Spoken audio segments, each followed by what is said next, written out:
자, 이어서 오후의 공과의 말씀을 살펴보겠습니다. 공과의 말씀은 이사야 30장으로 왔습니다. 이사야 30장 1절부터 17절까지. 말씀의 제목은 애굽과 맹약한 패역한 백성, 이렇게 잡았네요. 어디와 명약을 맺었다고요? 애굽과 명약을 맺었는데 그걸 보시고 하나님께서 패역한 백성이라 라고 책망을 하셨습니다. 자, 그래서 대지도 세 개로 나누는데 7절까지 애굽과의 이 맹약을 경고하신 거예요.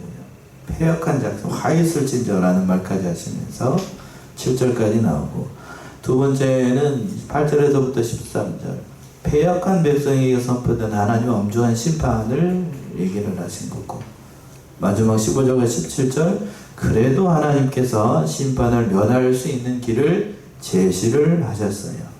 15절부터 17절.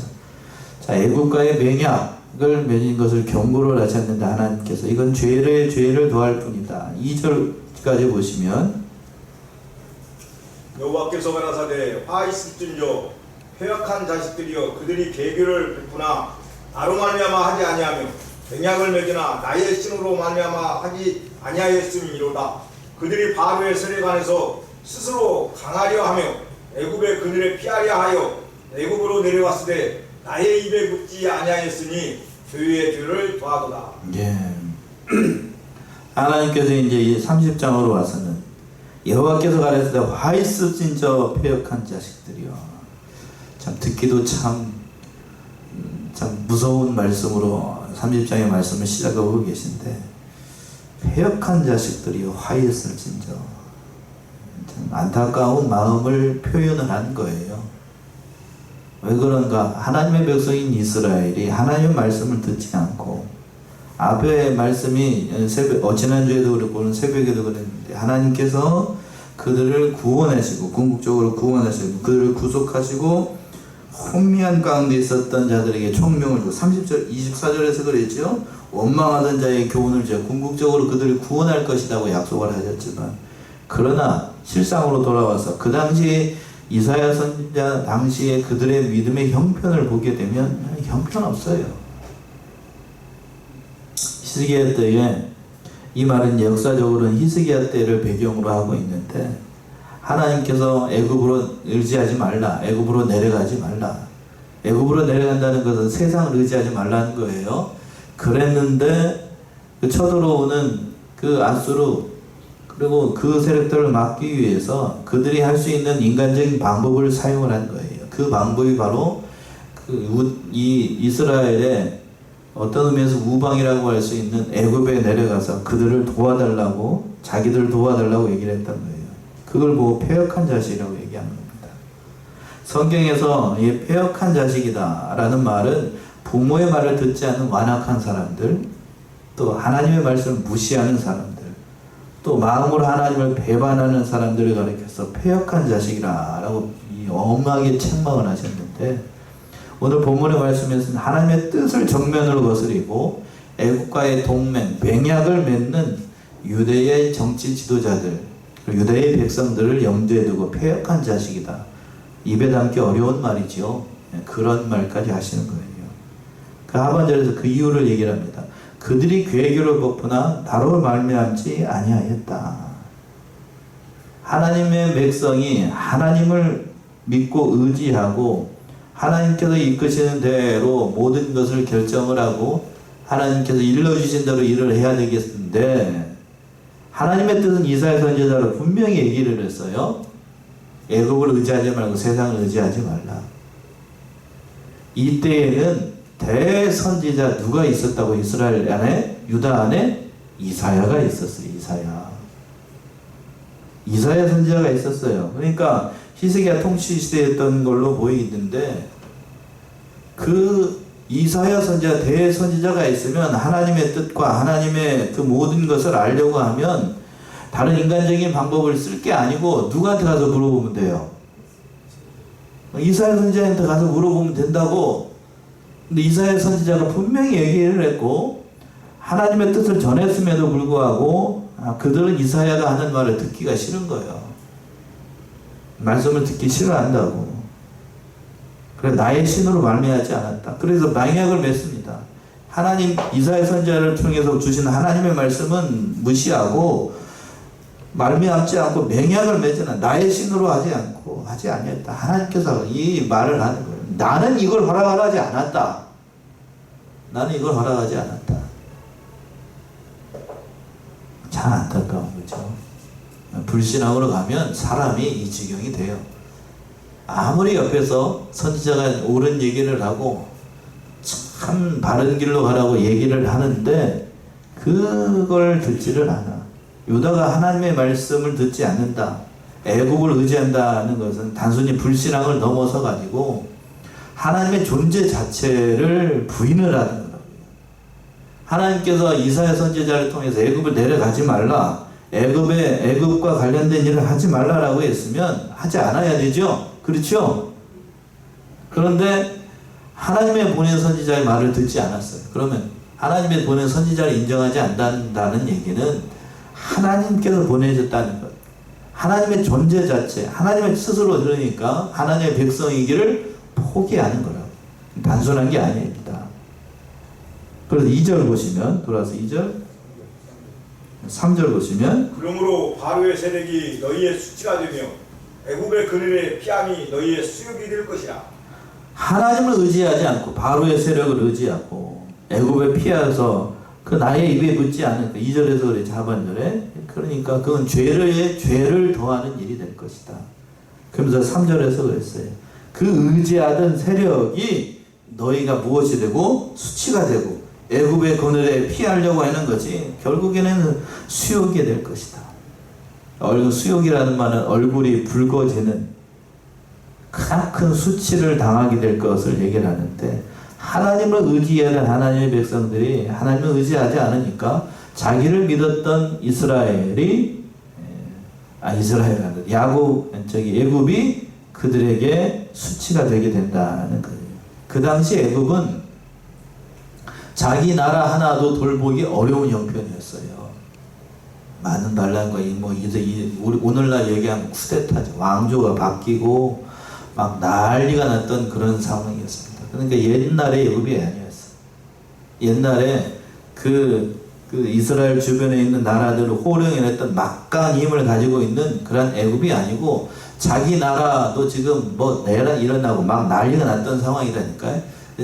자기도 다스릴 수 없는 그러한 곳이 그러한 때였어요. 그러한 때. 근데 그런 나라를 의지하겠다고 유다에서 뒤에 가서 보시게 되면 사신을 보내게 돼요.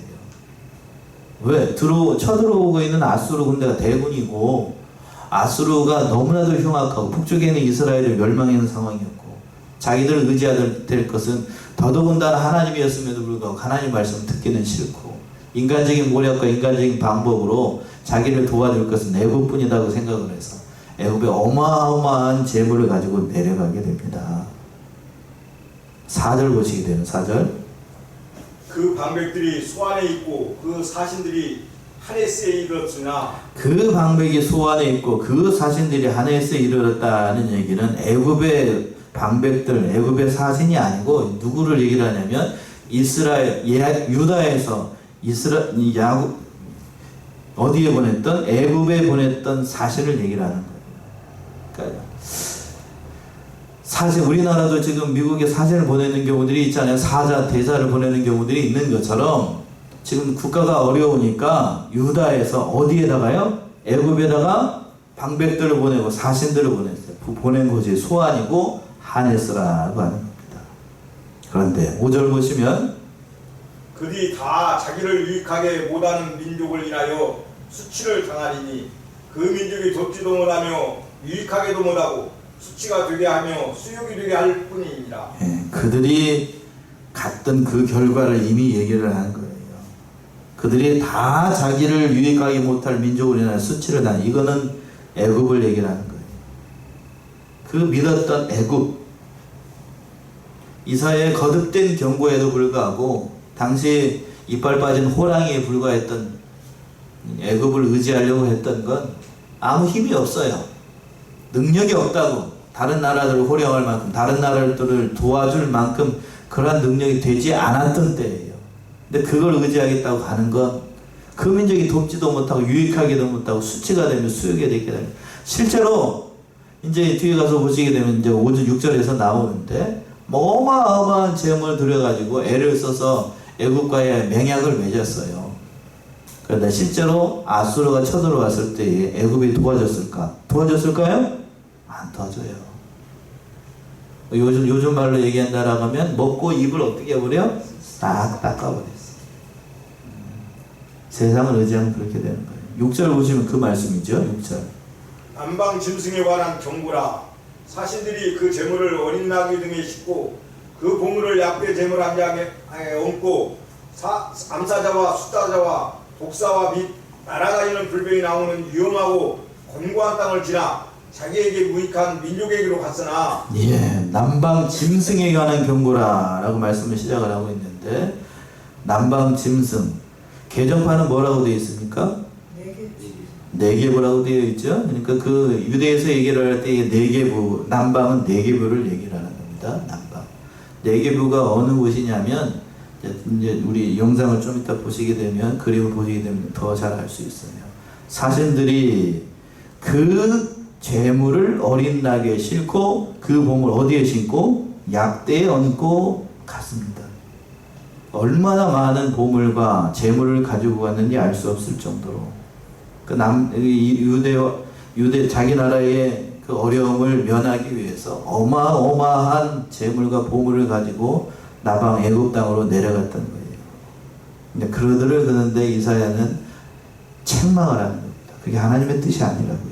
근데 가는데 어디로 갔냐면 암사자와 숫사자와 독사와 및 날아다니는 불뱀이 나오는 위험하고 권고한 땅을 지나.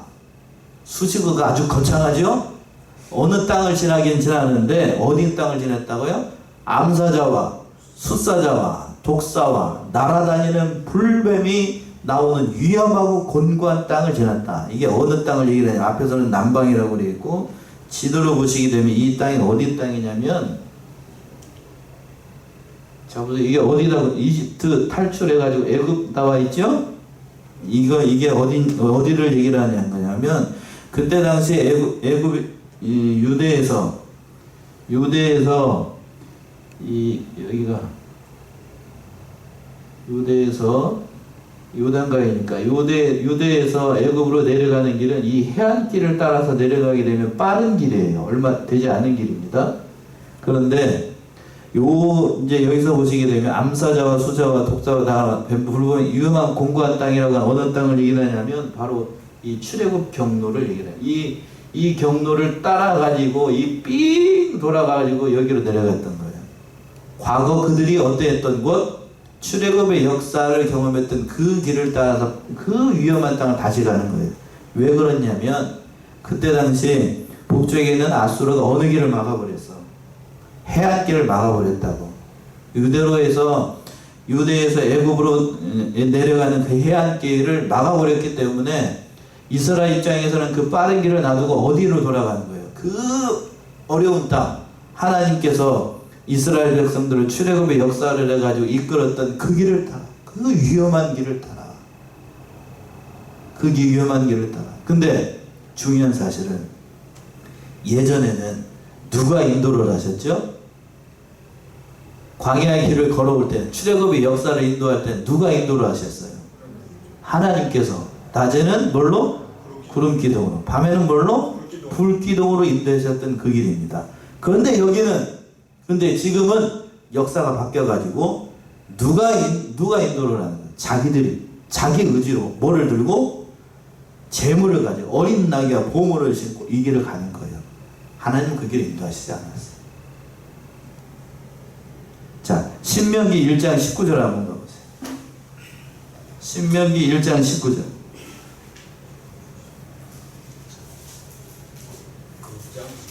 신명기 1장 19절. 우리 하나님 여호와께서 우리에게 명하신 대로 우리가 호렙산에서 발행하여 너희의 본 바 크고 두려운 광야를 지나 아모리 족속의 산지길로 가데스 바네아에 이른 때에 예. 출애굽의 여정을 설명하면서 중간쯤에 보시게 되면 뭐라고 그랬냐면 한번 봅시다. 우리 하나님 여호와께서 우리에게 명하신 대로 우리가 호렙산에서 발행하여 너희의 본 바 크고 어떠한 광야? 두려운 광야. 그러니까 하나님이 인도하시지 않았다라고 하면 광야는 오늘 사막보다 더한 것이죠. 그곳에서 이스라엘 백성이 잘못하면 죽었어요. 하나님 인도가 없었으면. 그런데 반대로 지금 그 위험한 길을, 그 보물을 싣고 어디로 가는 거지? 애굽에 내려가는 거예요. 뭐 하려고? 살라고. 그런데 자기에게 어떻게 된다고? 하반절에 무익한 민족에게로 갔으나, 엄청난 수고와 애를 쓰고 인간적인 노력을 다 해가지고 그 위험한 길을 무릅쓰고 고난을 무릅쓰고 애굽으로 의지하기 위해서 그 길을 갔던 거예요. 그게 자기들의 살 길이라고 생각을 하면서.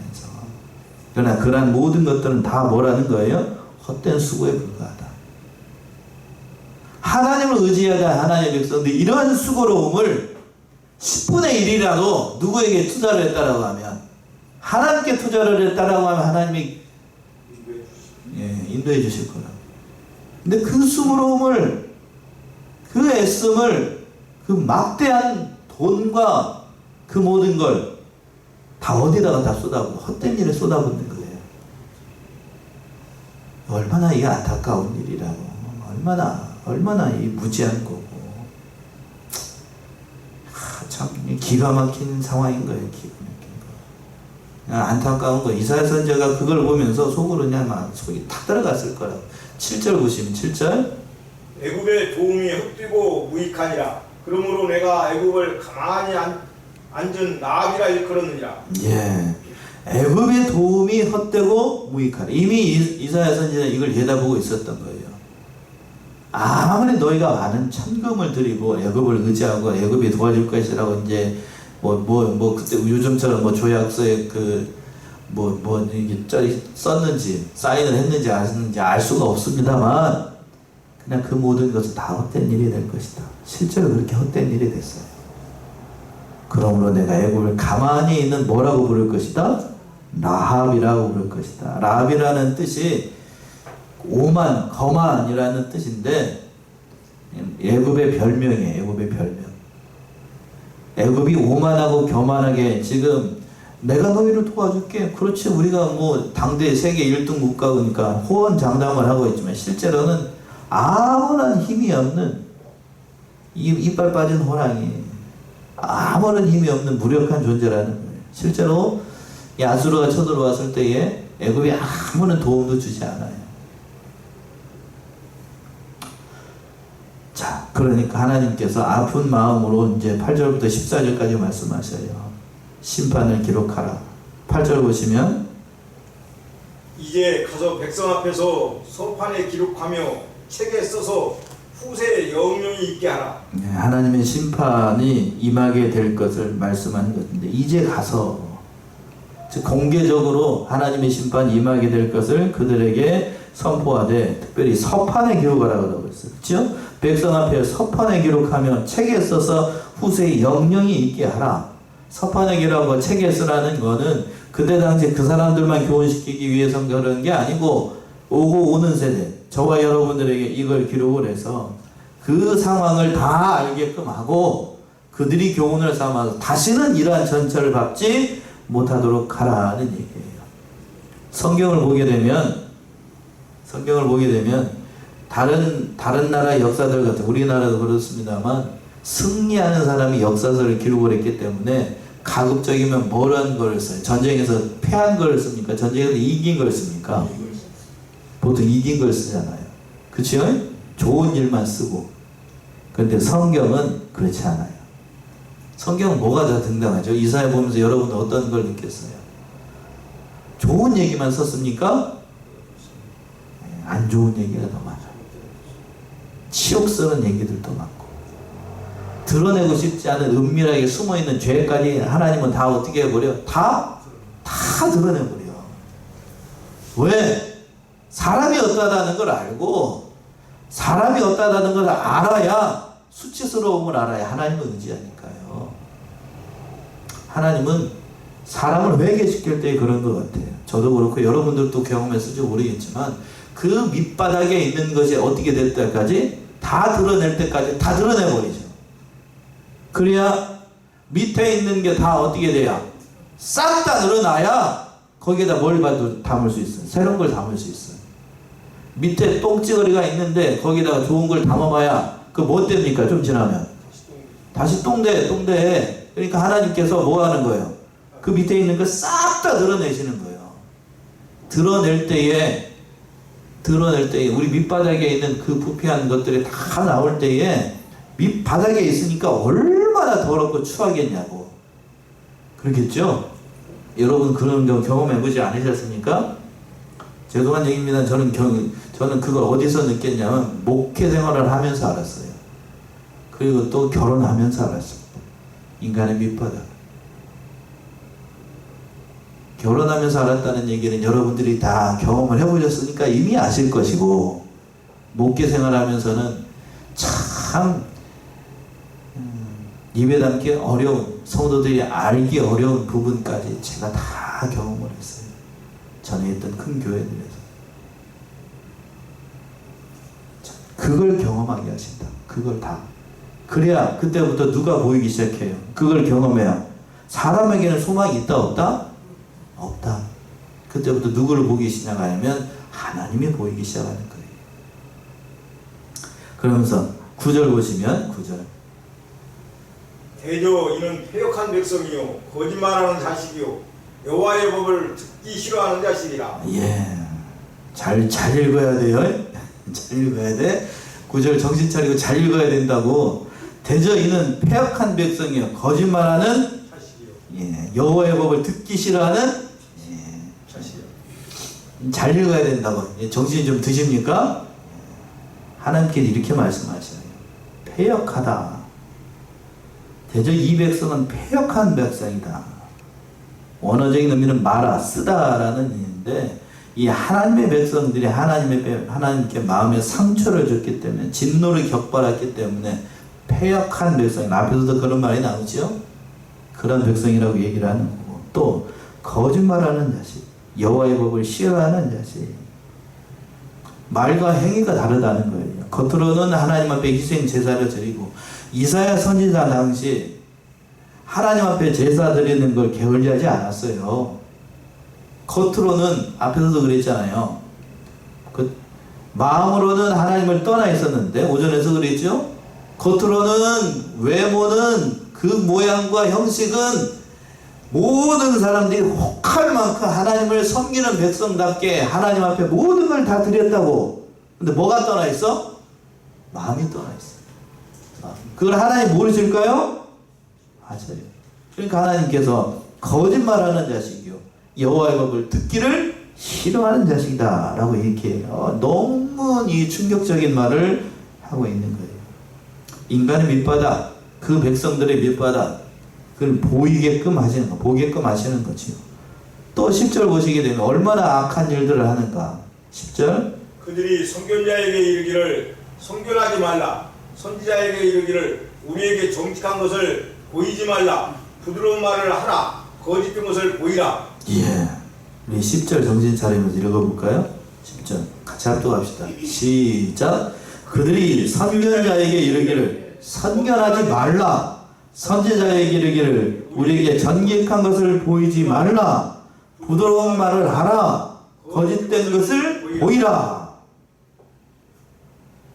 이게 그때 당시 유다 사람들의 그 영적인 형편이었어요. 그들이 선견자에게 이르기를 뭐 하지 말라고 그런다고? 선견하지 말라. 선견자나 선지자나 같은 말이에요.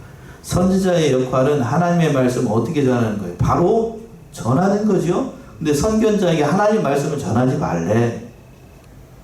이거 뭐라는 거예요, 그러면? 뭐 어떻게 달라는 거예요? 저들은 말씀 전하지 말고 가만히 있으라 그러면 제가 뭐 있어요? 있어야 될 이유가 있는 거예요, 없는 거예요? 이게 선견하지 말라는 거는 하나님은 딴소리 하지 말고 뭐 이상한 얘기 하지 말라. 그러면서 또 뭐라고 그랬냐면 선지자에게를 우리에게 뭐를 보이지 말라? 정직한 것을 보이지 말라. 사람이 정직해야 됩니까? 정직한 길을 가야 됩니까? 아니면 부정당한 길을 가야 됩니까? 어느 길을 가야 돼요? 정직한 길로 가야죠. 근데 선지자에게 뭘 보이지 말라고? 정직한 것을 보이지 말래. 왜? 정직하게 살려고 하면 힘이 드니까, 괴로우니까 그 길을 보이지 말라고. 하라는 거예요. 하지 말라는 거야 이게.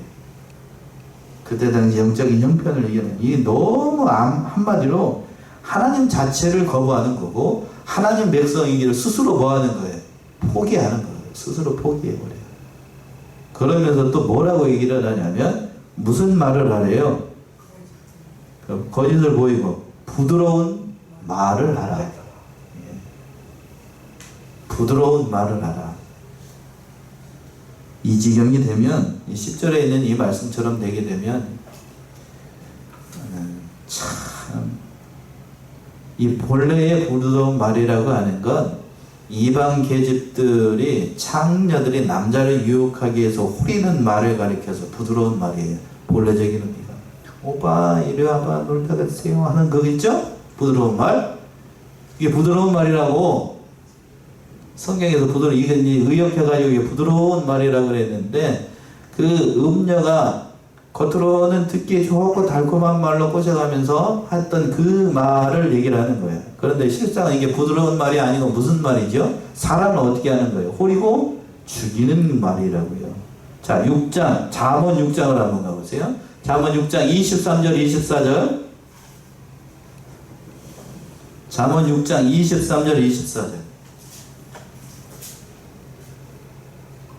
대저 명령은 불꿀이요 법은 빛이요 훈계의 책망은 곧 생명의 길이라. 이것이 너를 지켜서 악한 계집에게 이방 계집의 혀로 호리는 말에 빠지지 않게 하리라. 예, 대저 명령은 등불이요 법은 빛이요 훈계의 책망은 곧 생명의 길이라. 하나님의 말씀이 이렇다고요. 그런데 이것이 너를 지켜서 하나님의 말씀이 지켜서 악한 계집에게서 이방 계집의 혀로 어떤 말에서 호리는 말. 이 호리는 말이 앞에서 뭔 말이라고? 부드러운 말. 원어가 같다니까요. 그러니까 부드러운 말은 사람을 어떻게 하는 말이에요? 호려가지고 미혹시키는 말. 누가 이런 말을 많이 해요? 정직한 길을 가고 있는 선견자나 선지자가 아니죠. 무슨 선지자가? 거짓 선지자가.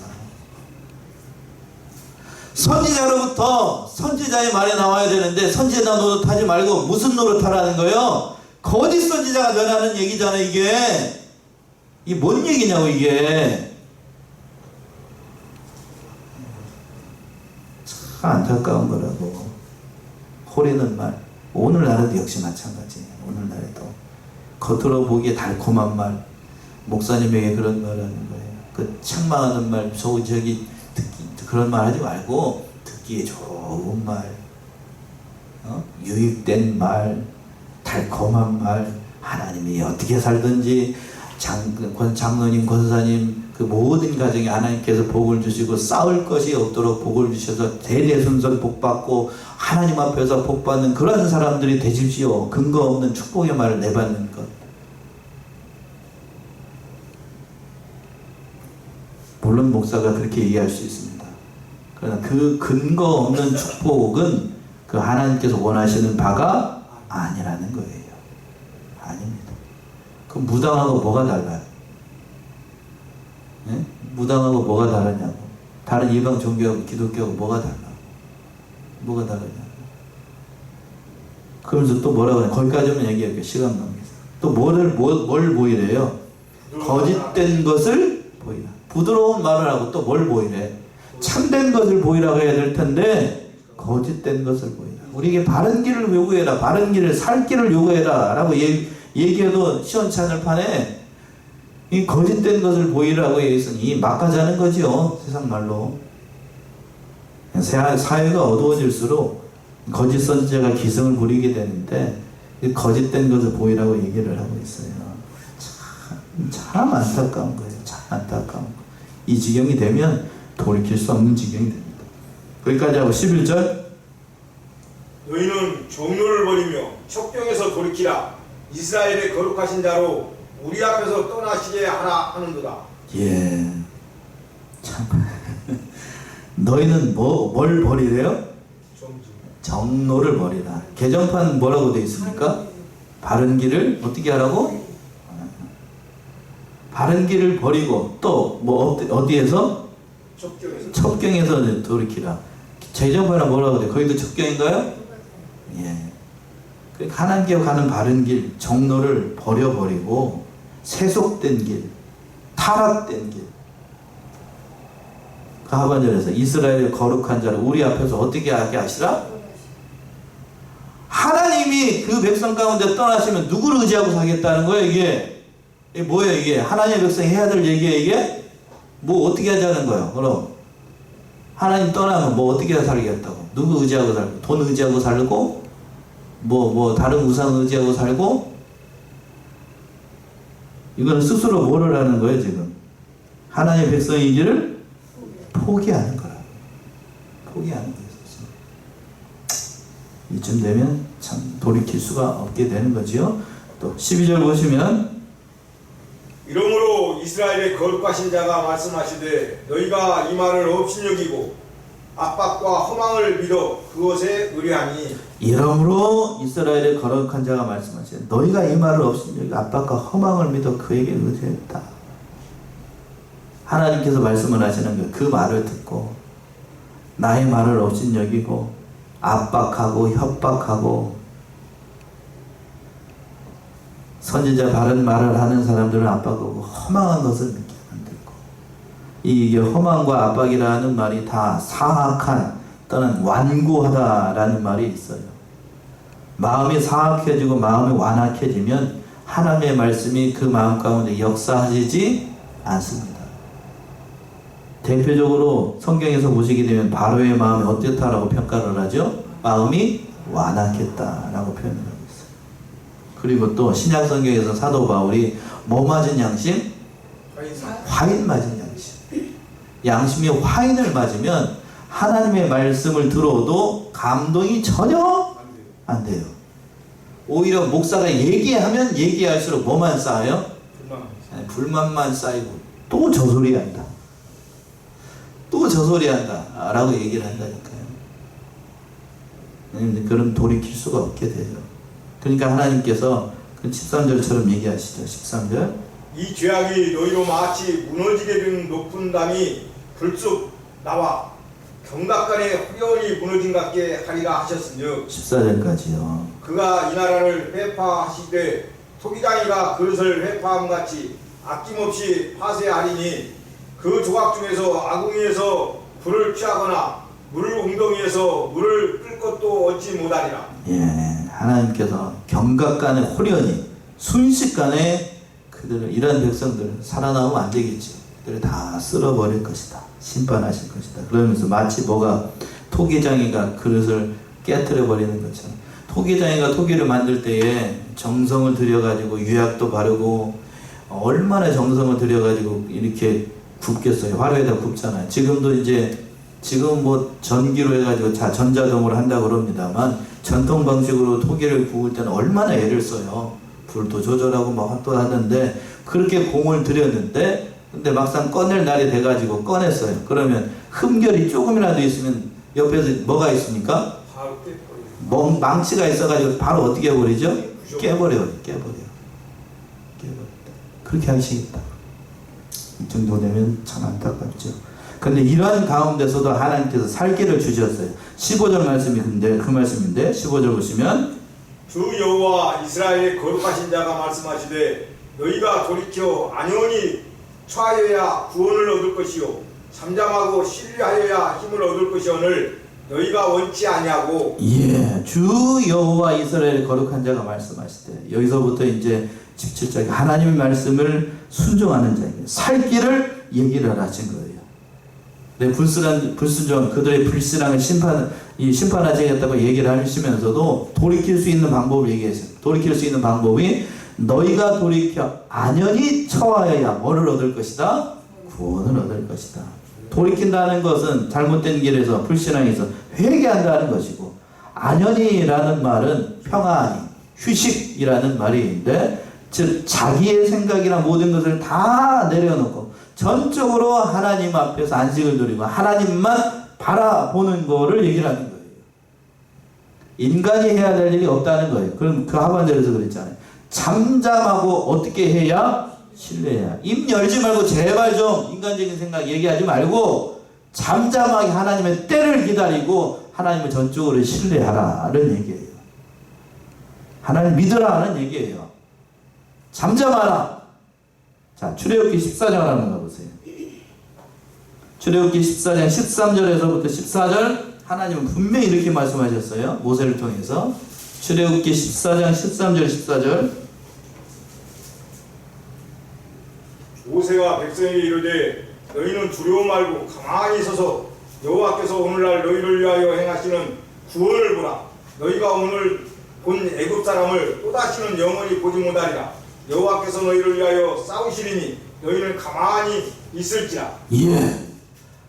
앞에는 홍해 바다가 가로막혀 있고 뒤에는 애굽의 군대가 쫓아오는 상황에서 난리가 났어요. 이스라엘 백성들. 그랬더니 모세가 이때 모세다워져요. 하나님 앞에 딱 서가지고 백성에게 얘기를 하는 거예요. 모세가 백성에게 이르되 너희는 두려워 말고 가만히 서서 여호와께서 오늘 너희에게 행하시는 구원을 보라.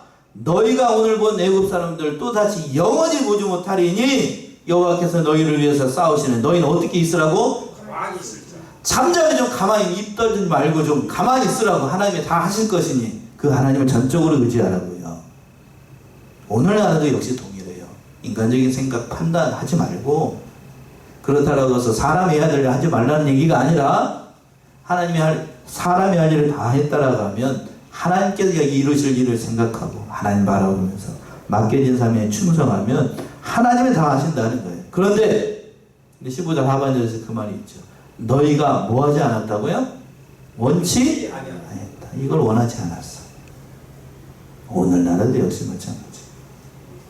목사가 목 터지게 얘기하고 하나님 믿으세요라고 얘기를 해도 그건 목사님 생각이고요. 그건 성경에 써 있는 얘기고요. 라고 얘기한다고요. 이해가 되십니까? 뭔 말인지? 그렇게 가면 하나님이 어떻게 하시겠는가? 마지막 16절과 17절의 말씀이 그 말씀입니다. 16절 17절 이르기를 아니라 우리가 말 타고 도망하리라 한고로 너희가 도망할 것이요 또 이르기를 우리가 빠른 짐승을 타리라 한고로 너희를 쫓는 자가 빠르리니 한 사람이 꾸짖은즉 1000사람이 도망하겠고 5이 꾸짖은즉 너희가 다 도망하고 너희 남은 자는 겨우 사곡대기에 깃대 같겠고 영 위에 기호 같으리라 하셨느니라. 예. 잠잠하라. 하나님의 때를 기다리라. 하나님의 일을 하실 것이다. 라고 했는데 원치 않았습니다. 뭐라고 얘기를 하면서 뭐라고 변명하면서 얘기를 하냐면 이르기를 아니라 우리가 뭘 타고 도망가겠다? 말 타고 도망가겠다. 그리고 너희가 도망갈 것이고 실제로 이르기를 우리가 빠른 짐승을 타고 내 방법대로 도망가겠다. 하나님의 방법은 뭐였다? 이 말을 하는 직선 하나님의 방법은 맞았다는 거예요? 틀린다는 거예요? 틀렸다.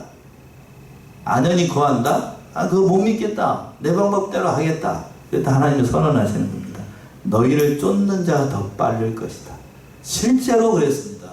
아수르가 쳐들어왔을 때에 유력한 자들은 아수르의 칼날을 피해가지고 막 애국을 도망가고 그랬습니다. 그런데 이 아수르의 그 사내들이 그걸 몰랐을까? 몰랐을 것 같습니까? 다 알고 길을 다 막아버렸어. 도망갈 데가 없었어요.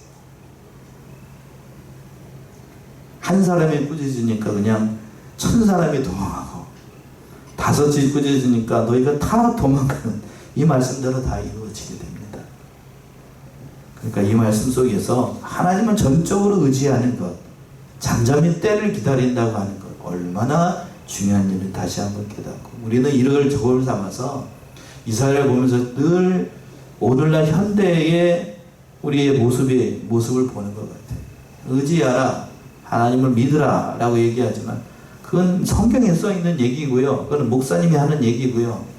토다는 사람들이 같아요. 그렇게 하지 말고 전적으로 하나님을 어떻게 하고 믿고 의지하고 잠잠히 하나님의 때를 기다리고 맡겨진 삶에 충성을 다하는 사랑하시는 성원의 성도님들 모두가 되시기 바랍니다. 기도하겠습니다.